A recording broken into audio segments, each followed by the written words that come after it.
क्यों 7 भाइयों ने अपनी ही बहन को मारकर उसका मांस खाया। बहुत पुराने समय की बात है। एक गांव में एक परिवार रहता था जिसमें 7 भाई और एक बहन थी। उनके माता पिता जल्दी ही गुजर गए तो बच्चों ने भी जल्दी ही व्यावहारिक काम सीख लिया। 7 भाई अपनी बहन से बहुत प्यार करते थे। बहन भी अपने जान से प्यारे भाइयों का बहुत ख्याल रखती थी। इसी तरह समय बीतता गया और एक दिन जब 7 भाई शिकार पर गए थे, शाम होने को चली थी, तभी बहन उनके लिए भोजन तैयार कर रही थी। जब वह सब्जी के लिए हरी साग काट रही थी, तभी चाकू की तेज धार से उसकी उंगली कट गई और खून बहने लगा। पहले तो वह घबरा गई, लेकिन खुद को संभाला। उसने सोचा, अगर भाइयों को पता चला तो बहुत परेशान होंगे, मुझे उन्हें यह बात नहीं बतानी चाहिए। उसने जल्दी से बहते खून को अपनी ओढ़नी से पोंछना चाहा, किंतु उसे लगा कि अगर भाई ध्यान से देखेंगे तो उन्हें पता चल जाएगा। बहुत सोच विचार के बाद जब उसे कुछ समझ न आया तो उसने अपना बहता हुआ खून उसी साग से पोंछ लिया जिसकी वह सब्जी बनाने जा रही थी। जब शाम को 7 भाई घर लौटे तो बहन ने सभी के लिए खाना परोसा। आज का साग इतना स्वादिष्ट था कि 7 भाई अपना उंगलियां चाटते रह गए और बोले, बहन आज की साग तो लाजवाब बनी है, ऐसा स्वाद पहले कभी नहीं आया। बहन उनकी तारीफ सुनकर मुस्कुरा उठी। उसने सोचा कि चलो भाई खुश हैं, यही बहुत है। लेकिन बात यहीं खत्म नहीं हुई। अगली सुबह जब 7 भाई शिकार के लिए जंगल गए तो उसी बात पर चर्चा छिड़ गई कि बहन ने साग में ऐसा क्या डाली थी कि उसका स्वाद इतना लजीज था। सबने तय किया कि आज इसके बारे में बहन से जरूर पूछेंगे। शाम को 7 भाई जल्दी घर लौट आए तो देखा बहन खाना बना रही है। तब बड़ा भाई उसके पास जाकर बोला, बहन तुमने कल साग में ऐसा क्या डाली थी कि उसका स्वाद बहुत ही अनोखा था। बहन पहले तो बात को टालने की कोशिश की, लेकिन बड़े भाई के बार बार पूछने पर उसने बता दिया उसकी एक उंगली कट गई थी और उसने अपना बहता हुआ खून उसी साग में मिला दिया था। जैसे ही यह बात 6 भाइयों के कानों तक पहुंची तो मानो उनके चेहरे के भाव ही बदल गए। शाम को जब 7 भाई एक साथ बैठे थे तो बड़ा भाई बाकी भाइयों से कहने लगा, सोचो जब बहन के खून की चंद बूंदें इतनी स्वादिष्ट हैं तो उसका मांस कितना स्वादिष्ट होगा। बाकी भाई भी इस क्रूर विचार पर सहमति जताते हुए बोला, हाँ अवश्य ही, बहन का मांस बहुत ही स्वादिष्ट होगा। अब 6 भाइयों को बहन का मांस खाने की लालसा जाग उठी, परंतु सबसे छोटे भाई को यह सुनकर गहरी बेचैनी हुई। उसने सोचा, कैसे हो सकता है कि कोई अपनों के साथ इतना भयानक विचार करे। तभी बड़ा भाई बोला, कल ही हम लोग बहन को शादी का झांसा देकर जंगल ले जाएंगे और तीर मारकर उसको मार डालेंगे, फिर उसका स्वादिष्ट मांस खाएंगे। सभी भाइयों ने हामी भरते हुए बड़े भाई की बात मान ली, लेकिन छोटा भाई अपने भाइयों की बातें सुनकर बहुत परेशान होने लगा। वह अपनी प्यारी बहन को बचाने के लिए बेचैन सा हो गया। वह खुलकर इसका विरोध नहीं कर सकता था क्योंकि 6 भाई एक तरफ थे। अगले दिन बड़े भाई ने बहन को बड़े प्रेम से बुलाया, प्यारी बहन तुम अब शादी के लायक हो गई हो। हमने तुम्हारे लिए एक बहुत ही सुंदर और योग्य वर खोज लिया है। आज हम तुम्हें उसका घर दिखाने ले चलेंगे, तुम तैयार हो जाओ। बहन यह सुनकर बहुत खुश हुई। आखिरकार वह भी अपना घर परिवार बसाने का सपना देख रही थी। वह उत्साह से तैयार हुई और अपने भाइयों के साथ चल पड़ी। रास्ते भर बहन खुश थी, लेकिन इतनी दूर तक चलने के कारण बहन पूरी तरह से थक चुकी थी। तब उसने बड़े भाई से पूछा, भैया मेरा ससुराल अब कितना दूर है। बड़ा भाई मुस्कुराया और सामने की तरफ इशारा करते हुए बोला, देखो वह रहा तुम्हारा ससुराल, वहाँ तुम रानी की तरह राज करोगी। बहन यह सुनकर बहुत खुश हुई और उत्साह से आगे की ओर बढ़ने लगी। लेकिन जैसे वह थोड़ा आगे बढ़ी ही थी कि अचानक उसके सभी भाइयों ने उसे पकड़ लिया। बहन कुछ समझ पाती उससे पहले ही भाइयों ने उसे पेड़ से बांध दिया। भैया ये क्या कर रहे हो, उसने घबरा कर पूछा, पर उसके भाइयों के चेहरे पर अब किसी प्रकार की दया या प्रेम नहीं था। बड़े भाई ने आदेश दिया, इसे कसकर बांध दो। अपने सभी भाइयों को हत्यारे के रूप में देखकर बहन का हृदय दहल उठा। वह फूट फूट कर रोने लगी और भगवान को याद करते हुए कहने लगी, हे भगवान, मेरे अपने ही भाई मेरी हत्या करना चाहते हैं, क्या इनमें से कोई भी मेरे लिए दया या प्रेम नहीं रखता। उसकी बातें सुनकर छोटे भाई की आंखें भर आईं। उसका हृदय कांप उठा, लेकिन 6 भाइयों के खिलाफ जाने की हिम्मत उसमें नहीं था। बहन को बांधने के बाद बड़े भाई ने सबको बारी बारी से उस पर बाण से प्रहार करने का आदेश दिया। बड़ा भाई अपनी बहन पर पहला तीर चलाने ही वाला था, तभी बहन भाई के सामने करुण स्वर में गाना शुरू कर दी, मारो मारो भैया, छाती में लक्ष्य करके भैया, छाती में लक्ष्य करके, तुम्हारा तीर जंगल को जाएगा भैया। बड़े भाई ने कठोरता से तीर चलाया,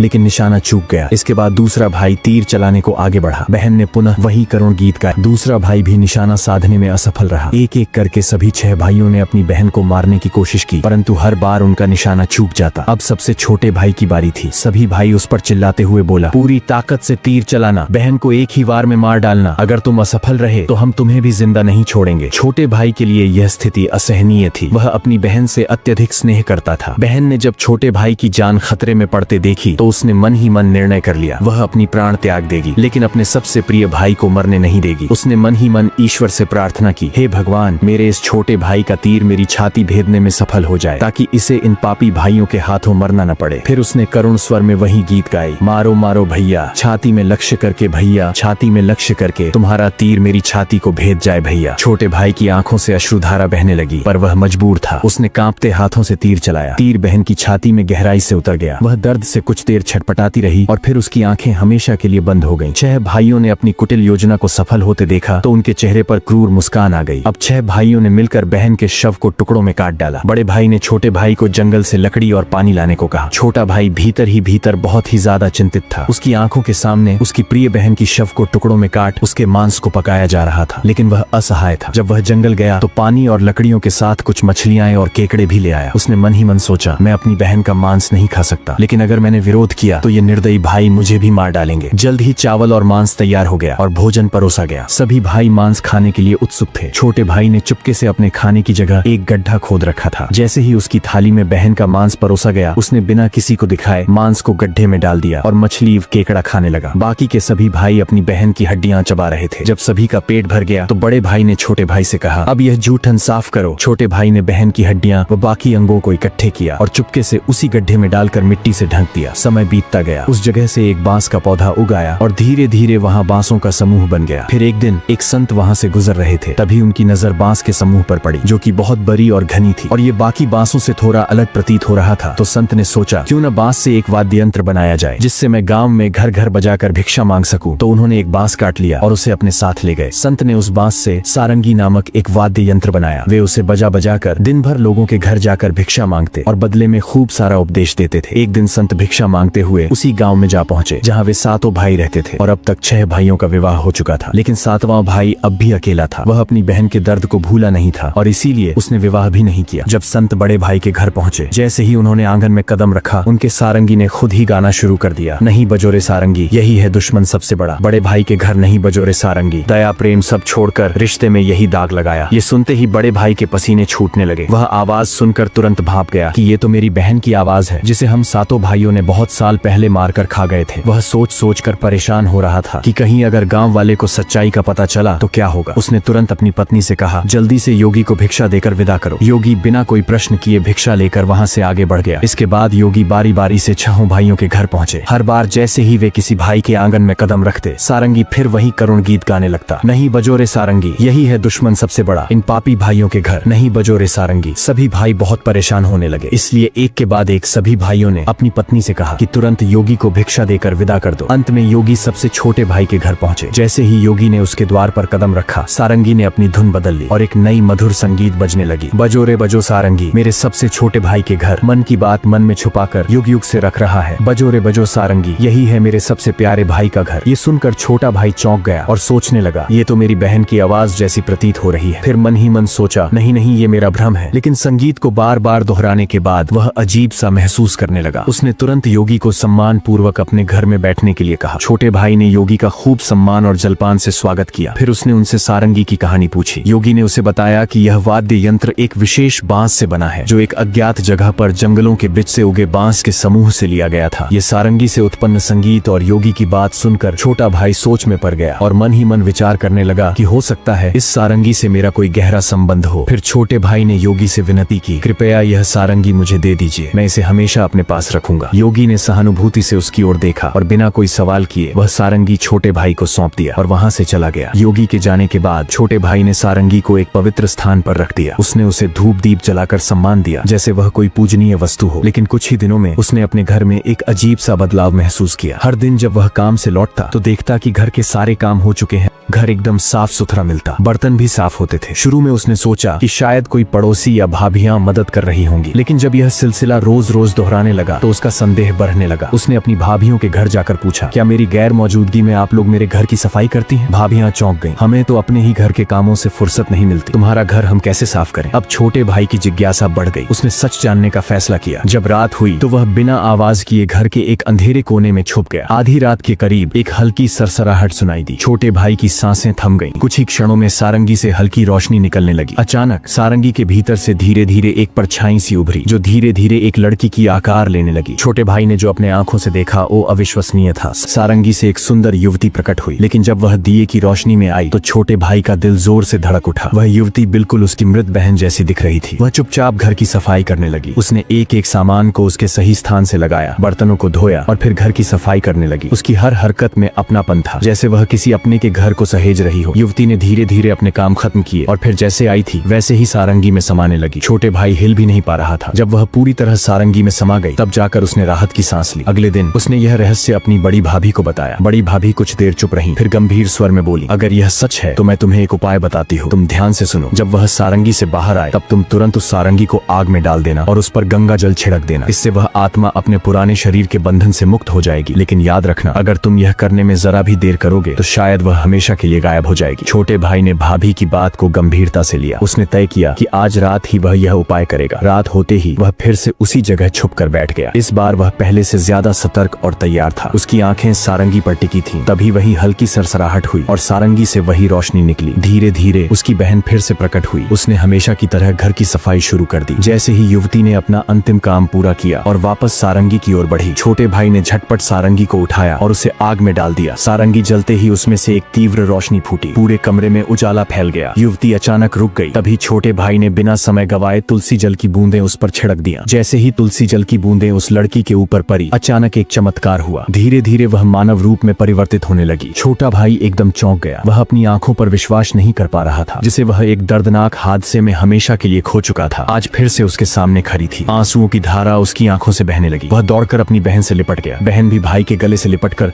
जोर जोर से रो पड़ी। दोनों एक दूसरे को देखकर फुट फुट कर रो रहे थे। छोटे भाई ने अपनी बहन का हाथ थाम लिया, जैसे वह कभी उसे दोबारा खोना नहीं चाहता था। लेकिन कहानी यहीं खत्म नहीं हुई। छोटे भाई ने तय किया कि वह अपने 6 भाइयों को उनके पापों का एहसास कराएगा। छोटे भाई ने पूरे गांव वाले को इकट्ठा किया। उसके चेहरे पर दर्द और आंखों से आंसुओं की धारा बह रही थी। उसने कांपती आवाज में कहना शुरू किया, आज मैं आप सभी को एक बहुत बड़ा सच बताने जा रहा हूँ। एक ऐसा सच जिसे सुनकर आपके रोंगटे खड़े हो जाएंगे और आपको अपने ही परिवार से भरोसा उठने लगेंगे कि कोई अपनों के साथ भी ऐसा कर सकता है। लेकिन मैं ऊपर वाले से यही दुआ करता हूँ कि ऐसा किसी के साथ न हो। फिर छोटे भाई ने बताना आरंभ किया, मेरी बहन जो वर्षों पहले मर चुकी थी, उसकी मौत कोई हादसा नहीं थी, बल्कि मेरे अपने ही 6 भाइयों ने उसे शादी का झांसा देकर जंगल में ले गया और मेरे ही हाथों बहन की हत्या करवा दिया। इतना ही नहीं, उन्होंने उसके शव को टुकड़े कर उसके मांस को पकाकर खा भी लिया। इतना सुनते ही गांव वाले की सांसें थम सी गईं। फिर छोटा भाई बोला, लेकिन पता नहीं ये ईश्वर का कैसा चमत्कार है। मेरी बहन जो वर्षों पहले इस हादसे का शिकार हुई थी, वो आज भी हम लोगों के बीच बिल्कुल सही सलामत खड़ी है। इतना बोलकर छोटे भाई ने अपनी बहन को आवाज दिया, आओ बहन, सबके सामने आओ। बहन धीरे धीरे आगे बढ़ी। जब वह सबके सामने आई तो उसे देखकर सभी की आंखें फटी की फटी रह गई। किसी को भी अपने आंखों पर यकीन ही नहीं हो रहा था कि जो लड़की वर्षों पहले मर चुकी थी, वो आज उन सबके सामने खड़ी है, बिल्कुल वैसे ही जैसे पहले थी। किसी को भी इस चमत्कार पर भरोसा नहीं हो रहा था, लेकिन सच तो यही था कि उसका पुनर्जन्म हुआ है। गांव वालों को छोटे भाई की बातें सुनकर और उसकी बहन पर हुई अत्याचार को देखकर सभी की आंखें नम हो गईं। बहन की पुनर्जन्म की बात जब 6 भाइयों तक पहुंची तो मानो जैसे उनके पैरों तले जमीन सी खिसक गई हो। इधर गांव वाले आपस में बात कर रहे थे कि इन दरिंदों को समाज में रहने का कोई अधिकार नहीं। जो अपनी ही बहन को मारकर खा सकते हैं, वो गांव भला इन राक्षसों से कैसे सुरक्षित रहेगा। हमें अभी इन राक्षसों को गांव से बाहर कर देना चाहिए। अब लोगों का गुस्सा 7वें आसमान पर था। गांव के बड़े बुजुर्गों ने विचार किया कि हमें इन पापियों को सजा देना ही होगा। अगर आज इन्हें छोड़ दिया गया तो पता नहीं आए दिन ये किसके लिए कब और कैसी मुसीबत बन जाए। तभी बड़े बुजुर्गों का आदेश पाकर गांव के कुछ लोग 6 भाइयों के घर गए और उनको घसीटते हुए सभी के सामने ले आए। डर के मारे सभी भाइयों की हालत बहुत ज्यादा खराब हो चुकी थी। अब गांव वालों ने फैसला सुनाया कि इन दुराचारियों को लाठियों और डंडों से पीटते हुए गांव की सीमा तक छोड़ा और याद रहे, आज के बाद ये कभी भी इस गांव में दिखाई नहीं देने चाहिए। इतना सुनते ही 6 भाई गांव वालों के सामने गिड़गिड़ाकर अपने जिंदगी की भीख मांगने लगे। लेकिन उनकी काली करतूतों को जानकर किसी को भी उन पर दया नहीं आई। यहाँ तक कि उनकी पत्नियां भी उनकी घिनौनी हरकतों को जानकर उनको हमेशा के लिए छोड़कर अपने मायके चली गई। इधर लोगों की आंखों में गुस्से की ज्वाला भड़क रही थी। अब 6 भाइयों को लग रहा था कि आज उनके जिंदगी का आखिरी पल है और अब उन्हें बचाने के लिए कोई आगे नहीं आएगा। ये सब सोचकर उनका रो रो कर बुरा हाल हो गया था। लेकिन तभी उनकी ऐसी दुर्दशा और बेबस हालत को देखकर बहन से रहा नहीं गया और उनको बचाने के लिए आगे आई और रोते हुए गांव वालों से बोली, मैं मानती हूँ कि मेरे भाइयों की गलती माफी के लायक नहीं है, लेकिन है तो ये मेरे अपने ही भाई। इन्हें अपनी गलती का एहसास हो चुका है। मैं आप सभी से हाथ जोड़कर विनती करती हूँ कि इन्हें अपनी गलतियों को सुधारने का एक मौका दीजिए। वह बार बार रोते हुए गांव वालों से मिन्नतें कर रही थी। ये सब देखकर 6 भाइयों का हृदय कांप उठा। वे आपस में एक दूसरे से कहने लगे कि जिस बहन के ऊपर हम लोगों ने इतना अत्याचार किया, आज वही हमें बचाने के लिए सामने खड़ी है। उन्हें अपनी गलतियों पर गहरा पछतावा होने लगा और वे फूट फूट कर रोने लगे। बहन का अपने भाइयों के प्रति प्रेम और क्षमा भाव को देखकर गांव वाले का हृदय भी पिघल गया। उन्होंने भाइयों को माफ कर दिया। भाई को माफ होते देख बहन बहुत खुश हुई और उनके पास गई। तभी सभी भाई रोते हुए बहन के सामने हाथ जोड़कर अपने किए की माफी मांग रहे थे और अपने गलतियों को कोस रहे थे। बहन से अपने भाइयों की आंखों में आंसू देखी नहीं गई और वह खुशी खुशी अपने भाइयों को माफ कर दी। सभी भाई बहन से लिपट कर रो पड़े। ये सब देखकर गांव वालों के भी आंखों में आंसू झलक आए। अब सभी भाई बहन को लेकर अपने घर को लौट गए। अब सभी भाई अपनी बहन से अत्यधिक स्नेह करने लगे और पहले से भी ज्यादा अपनी बहन का ख्याल रखने लगे। वे हंसी खुशी अपनी जिंदगी बिताने लगे। अब ये कहानी यहीं पर समाप्त होती है। आप लोग बताइए कि ये कहानी आपको कैसी लगी, और ऐसी ही लोक कथाएं सुनने के लिए हमारे चैनल राइजिंग वर्ड्स को सब्सक्राइब जरूर करें। मिलते हैं अगली वीडियो में।